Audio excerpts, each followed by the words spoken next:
आज हम बात करने वाले हैं 7 ninja swordsman of the mist की हिस्ट्री के बारे में। नारुतो की दुनिया का वो लेजेंड जो सिर्फ स्वॉर्ड्स का ग्रुप नहीं था, ये ग्रुप किरीगाकुरे का नाइटमेयर भी था और उसकी प्राइड भी। और सबसे स्कैरी बात, इन स्वॉर्ड्समैन की कहानी में हीरोइज्म कम और ब्लड ज्यादा है, क्योंकि मिस्ट विलेज का एक एरा था जिसको लोग ब्लडी मिस्ट कहते हैं, जहां ग्रेजुएशन का मतलब होता था अपने ही क्लासमेट को मारना। और इसी डार्कनेस से निकला था ये ग्रुप 7 स्वॉर्ड्समैन। अगर आपको नारुतो की हिडन हिस्ट्री, लोर और डीप ब्रेकडाउन्स पसंद है तो वीडियो को लाइक कर देना और चैनल को सब्सक्राइब कर लेना, क्योंकि आज हम ओरिजिन से लेके फेमस मेंबर्स तक सब कवर करेंगे। नंबर 1, 7 स्वॉर्ड्समैन एक्चुअली थे क्या? 7 ninja swordsman of the mist Kirigakure की बेसिकली एक एलीट यूनिट थी, ऐसी स्क्वाड जहां हर मेंबर के पास एक लेजेंडरी स्वॉर्ड होती थी। और इन स्वॉर्ड्स का पॉइंट सिर्फ शार्प होना नहीं था, हर स्वॉर्ड एक कॉन्सेप्ट थी। चक्रा ईट करना, एक्सप्लोजन्स, स्टिचेस और traps, lightning blades, defence breaking और लिविंग वेपन्स। मतलब इनका लोड आउट ऐसा था कि हर वॉर में मिस्ट का एक मेंबर आता और बैटलफील्ड का जॉनर चेंज हो जाता। शिनोबी वर्ल्ड में कई लेजेंड्स जुत्सु से बनते हैं, मिस्ट में लेजेंड अक्सर ब्लेड से बनता है। Number 2, bloody mist era. यहां से डार्कनेस स्टार्ट होती है। 7 स्वॉर्ड्समैन की हिस्ट्री को समझने के लिए मिस्ट का एनवायरनमेंट समझना जरूरी है। किरीगाकुरे का एक टाइम पे सिस्टम बहुत क्रूअल था। Graduation exam, kill your own teammate, classmate. ये रूल सिर्फ ब्रूटैलिटी नहीं, ये माइंडसेट क्रिएट करता था। Feelings are weakness, mercy is death. और इसी एनवायरनमेंट में जब आप ट्रेन होते हो ना, तो आपका वेपन सिर्फ स्वॉर्ड नहीं, आपका वेपन आपका दिल भी कोल्ड हो जाता है।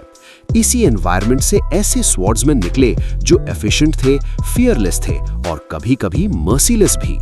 नंबर 3, ज़ाबुज़ा मोमोची, लेजेंड जहां से फैंडम ने ट्रूली फील किया। ज़ाबुज़ा को लोग 7 स्वॉर्ड्समैन इसलिए याद रखते हैं क्योंकि नारुतो का अर्ली आर्क उसको इमोशनल बना देता है। ज़ाबुज़ा कुबिकिरी बोचू का यूजर, साइलेंट किलिंग और मिस्ट असैसिनेशन स्टाइल का मास्टर। ज़ाबुज़ा की वाइब, वो विलन लगता है लेकिन एंड में वो ह्यूमन निकलता है। और यही मिस्ट लॉर का ब्यूटी और हॉरर है। स्वॉर्ड्समैनशिप यहाँ सिर्फ किलिंग नहीं, समटाइम्स सैडनेस भी बन जाती है। Number 4, Kisame Hoshigaki, the swordsman who became an Akatsuki nightmare. Kisame भी मिस्ट से आता है and he becomes one of the most feared. Sword Samehada, living chakra eater, nickname tailless tailed beast. Kisame की history में ट्रूथ और betrayal का theme है। वो एक ऐसी सिस्टम से निकला जहां लॉयल्टी का रिवॉर्ड भी लाइज था। किसामे का ब्लेड चक्रा खाता था, लेकिन किसामे को जो चीज खा गई वो थी दुनिया की हिपोक्रेसी।